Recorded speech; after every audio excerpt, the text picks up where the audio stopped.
ఉండాలండి. అంటే నేను వర్కోహాలిక్. అంటే ఓకే. పని రాక్షసి నేను. నాకు ఇంట్లో గూడా అదే నన్ను కూర్చోబెట్టాలంటే కష్టపడతారు. ఏదుంటే అది ఏదో ఒకటి చేసుకుంటూ ఉండాలట. యాక్టివ్‌గా ఉంటుంది బ్రెయిన్. నాకు ఇది కంఫర్టబుల్ అంటే బికాజ్ నేను ఒక సాఫ్ట్ స్కిల్స్ ట్రైనర్ అనో ఏంటో తెలీదు. హ్మ్.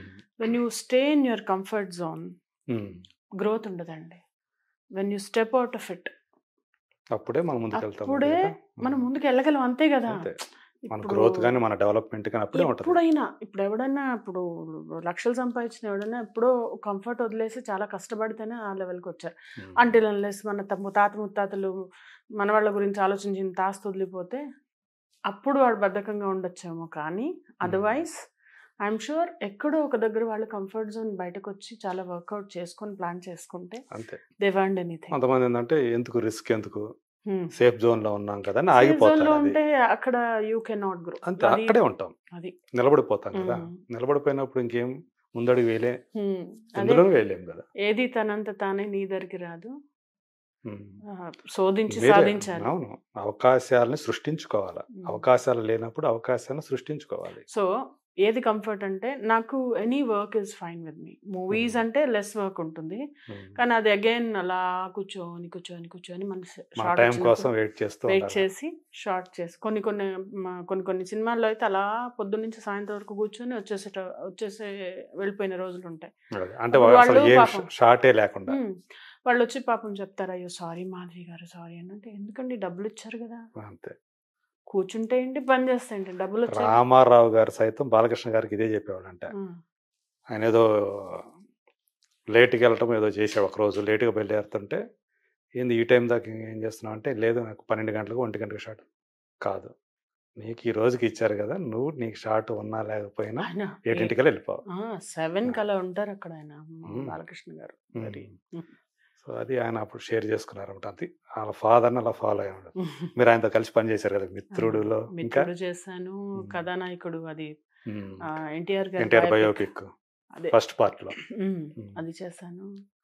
ఇంకా అంటే చేశాను నేను చాలానే. ఆయనతో ఇంకోటి గూడా 'లయన్' చేశాను. 'లయన్.' హ్మ్. ఎప్పుడు అంటే ఆయనతో కలిసి మాట్లాడే అవకాశం దొరికిందా? మాట్లాడతారా? మాట్లాడతారు. ఆయన హ్మ్. అసలు మాధవి అని అంటే నాకసలు అంత అంత పెద్ద ఆయనకి నా పేరు గుర్తుపెట్టుకోవాల్సిన అవసరం లేదు. హ్మ్. బట్ ఒక 2 సార్లు కలిసినప్పుడు కూడా మాధవియా నువ్వు అప్పుడు చేశాం గదా! అలా ఇలా ఎంత జ్ఞాపక శక్తి అండి ఆయనకి. హ్మ్. ట్రెమెండస్ అసలు. ఎలా ఉంటారసలు మామూలుగా మనుషులతోటి ఆయన? అంటే పెద్ద రకరకాలుగా ఉంటది తెలీదండి. యాక్చువల్‌గా. హ్మ్. ఎవరి గురించి నేను ఇదే చెప్తాను. ఎప్పుడన్నా ఇంటర్‌వ్యూస్‌లో అడిగితే, మనుషులు రకరకాల చోట్ల రకరకాలుగా ఉంటారు. మన దగ్గర ఉన్నదే అదే మన అనుకోలేం. ఎక్స్‌పీరియన్స్ మనది. మన ఎక్స్‌పీరియన్స్ మనది. ఇంకోళ్ళ అవును. దగ్గర ఇప్పుడు మొన్నొకటి ఒక దానిలో ఏదో 'పవన్ కళ్యాణ్' గారు హ్మ్. ఎవరో వస్తే అవతలకి బా అని ఏదో ఒకటొచ్చింది వీడియో. ఆ వీడియో చూసాను. అంటే ఆయన అన్ని సార్లు అలా ఏం విసుక్కోరు. ఆ రోజు ఆయన ఎందుకో విసుక్కున్నారు. హ్మ్. ఇంకదే మాటి మాటికి దాని మీద అన్నీ వచ్చాయన్నమాట. హ్మ్. సో, ఒకళ్ళ ట్రోల్స్ లాగా అది వైరల్ చేసేసి వైరల్ దాన్ని చేసి ట్రోల్ చేయటం. దాన్ని చేసి హ్మ్. ట్రోల్ చేసి హ్మ్. అంటే ఇవన్నీ ఇప్పుడు మీడియా వచ్చింది కాబట్టి ఈజీ అయిపోయింది. కానీ ఎవరి బిహేవియర్ కూడా ఇప్పుడు ఇలా ఉంది, ఇలాగే ఉంటుందని చెప్పలేం మనం. హీరోలు హ్మ్. గాని, హీరోయిన్ వాళ్ళు ఒక జోన్‌లో ఉంటారు. అంటే మనం కలిసి పని చేసేటప్పుడు ఆటోమేటిక్‌గా కొంతమంది మీద మనకిష్టం ఏర్పడిపోతది. హ్మ్. మింగిల్ అయిపోతాం బాగా హ్మ్. వాళ్ళతోటి. అవును. సరదాగా గడిచిపోతుంది అన్నట్టు ఉంటది కదా! అలా మీరు పనిచేస్తున్న యాక్టర్స్‌లో అది హీరోలు కావచ్చు, ఇంకొకళ్ళు కావచ్చు. అలా మీకు బాగా నచ్చిన వాళ్ళెవరు?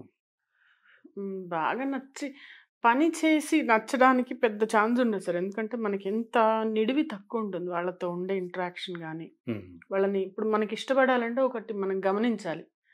మనకి మనకు నచ్చినట్టు వాళ్ళు ఉంటే అప్పుడు నచ్చుతారు గానీ, వాళ్ళ పాటికి వాళ్ళుంటే మనం ఇంకా నచ్చడం అనేది ఐ డోంట్ థింక్ సో అది ఆ! అవుతుంది అని. కానీ మీకు 'అల్లు అర్జున్' గారంటే ప్రత్యేక అభిమానం అని చెప్పి విన్నాను. అంటే 'అల్లు అర్జున్' గారు ఇష్టం. ఎందుకంటే ఆయన చాలా డౌన్ టు ఎర్త్ ఉంటారు. వచ్చి అంటే స్మైలింగ్‌గా అంటే చాలా సింపుల్‌గా అవును. హ్మ్. ఎప్పుడు అంటే మనం వెళ్లి మాట్లాడొచ్చు అన్నట్టు ఉంటుంది ఆయనతో పక్కనుంటే. వేరే చాలా ఫ్రెండ్లీ నేచర్ ఆ! అన్నట్టు. ఫ్రెండ్లీ నేచర్‌గా ఉంటారు. సో, అదే హ్మ్. ఆయన ఇష్టము.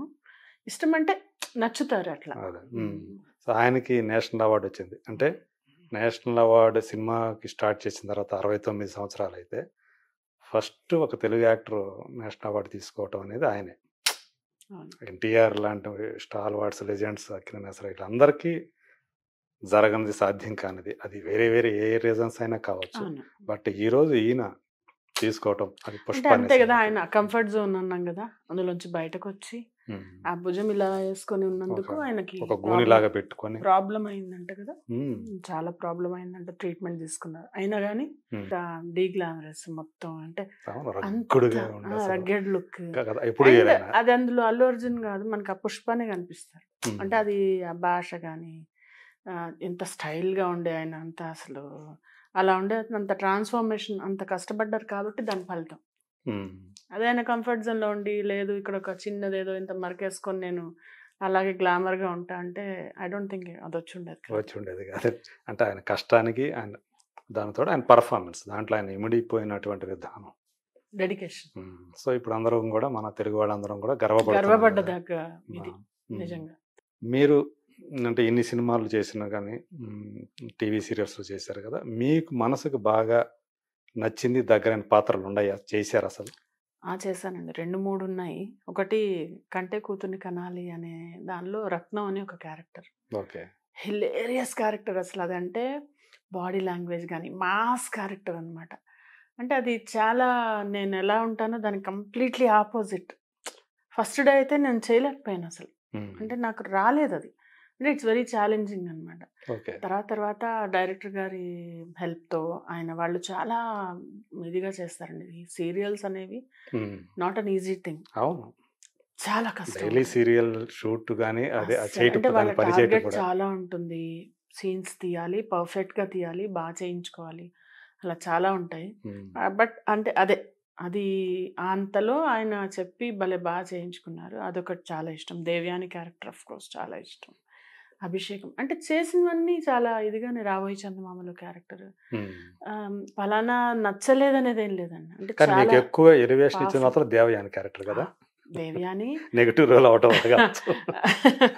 అంటే అందులో రకరకాలుగా ఉంటుందండి. అంటే ఇప్పుడు అభిషేకంలో అంటే నేను ఒకలాగా ఉంటాను, అందరితో ఒకలాగే ఉంటాను, ఒకటే మూడ్ క్యారీ అవుతుంది త్రూ అవుట్.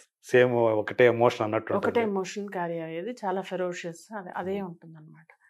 దేవ్యాని ఏంటి, ఆ హీరోతో ఒకలాగా, ఆ కోడలతో ఒకలాగా, తోడి కోడలతో ఒకలాగా, హీరోయిన్తో ఒకలాగా, అలా రకరకాలుగా వేరియేషన్ అనమాట.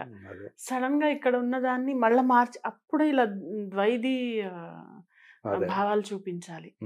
సో అది చాలా అందరికీ నచ్చింది, చాలా ఛాలెంజింగ్. చాలా మంది కూడా మళ్ళా ఎప్పుడు వస్తారు మీరు గ్యాన్ కంటే, అలా కాదు కదా, ఏదో మనకి నచ్చినప్పుడు వెళ్ళిపోయి నచ్చినప్పుడు వస్తే కాదు కదా, ఇట్స్ నాట్ ఆ సినిమా థియేటర్. మీకు అంటే మీకు కుదరక వదిలేశారా, లేకపోతే వాళ్ళే వేరే వాళ్ళని చూస్ చేశారా? కాదు కదా, నేను యూకే వెళ్ళాను కదండి, మా వారి దాని జాబ్ కాంట్రాక్ట్ కోసం. యాక్చువల్లీ అది లాంగ్ టర్మ్ ఉండాలి, అందుకని వదిలేసి వెళ్ళాలి. అయితే ఎవరు వదులుకుంటారండి అంత మంచి ఆపర్చునిటీ, అంత మంచి role. It's very very good. అంటే కంపెనీ భూమి ఎంటర్టైన్మెంట్స్ కూడా చాలా వెరీ హ్యాపీ విత్ మీ, నా వర్క్ గురించి కానీ. బట్ అన్నీ కొన్ని all good things come to an end అన్నట్టు, అది ఇప్పటికీ నాకు ఆ క్యారెక్టర్ రంగా నేను లేచి లోపలికి వెళ్ళిపోతాను నేను. ఎందుకంటే ఐ ఫీల్ వేరే వాళ్ళని చూడలేకని కాదు, నేను చేయాల్సిన క్యారెక్టర్లో వేరే వాళ్ళు ఉంటే ఎలా ఉంటుంది అది. అందుకని ఆవిడ చేసుకున్నప్పుడు మనం సంగీత గారు ఆవిడ చాలా అందంగా ఉంటారు, ఆవిడ చాలా బాగుంటారు. కాకపోతే ఏంటంటే పాపం ఆవిడ కూడా కష్టపడి ఉండొచ్చు ఆ రోల్. మనం డైరెక్ట్గా చేయడం వేరే, ఇంకోళ్ళు చేసిన దాన్ని ఈక్వల్ తేవాలంటే కొంచెం కష్టం, కంపారిజన్ వస్తుంది, ప్రెజర్ ఫీల్ అయి ఉంటుంది ఆవిడ, ప్రెషర్ ఆమెకు ఆ ప్రెజర్ ఉంటుంది, ఉండొచ్చు, మనకు తెలియదు ఆవిడ, ఎందుకంటే నాకు పెద్ద పరిచయం లేదు ఆవిడ. సో మీకంటే చాలా సీనియర్ కదా, కేవలం మీ వారి కోసం త్యాగం చేశారు అన్నమాట. ఇలా వదిలేసాను. కానీ అప్పుడు మీరు అనుకోలేదా, అంటే ఒక పక్క సీరియల్స్ అది వదులుకోవడం ఒకటి, సినిమాలకు కూడా దూరం అయిపోతారు కదా. అంటే సినిమాలు ఎటు ఒక 1-2 months గ్యాప్ వస్తాయండి, వరుసగా మనకి వెంటబడి సినిమాలు అనేవి. అంటే ఇది లిమిటెడ్ పీరియడ్ అన్నట్టుగానే వెళ్ళారా అక్కడికి? అంటే ముందు అలా లేకుండా, ముందు లాంగ్ టర్మ్. ఇప్పటికీ I hold a visa, UK visa. ఇప్పటికీ నేను వెళ్ళిపోవచ్చు యూకే కావాలంటే. కానీ అది జాబ్ బట్టి, మనకి యూకే వీసా అనేది అంత ఈజీగా రాదు, చాలా ప్రాసెస్ లాంటిది కాదు అది. యూఎస్ కూడా కష్టం. అసలు ఏదైనా ఫారిన్ కంట్రీ వెళ్ళాలంటే it's not an easy thing. So ఆ జాబ్ లాంగ్ టర్మ్ ఉంటుంది అనుకున్నాం. బట్ షార్ట్ హ్మ్. టర్మ్‌లో అయిపోయింది మా హస్బెండ్‌కి. సో, మళ్ళా ఖాళీగా ఎందుకు నా ఆపర్చునిటీస్ అన్నీ పోతాయి. ఇక్కడ I really wanted to continue my career అనమాట. సో, హ్మ్. అందుకని మళ్ళా వచ్చాను. ఓకే. అంటే అప్పుడు అలాంటి సిట్యుయేషన్‌లో మీకు మంచిగా పేరు తీసుకొచ్చినటువంటి టైంలో ఆ సీరియల్‌ని వదిలిపెట్టి ఆయన కోసం వెళ్తున్నప్పుడు ఆయన అన్నారా ఏమన్నా? వారేమంటారండి? ఆ! వారికి బానే ఉంటుంది. ఆయనతో వెళ్ళి ఆయన కోసం వెళ్తున్నాను గదా!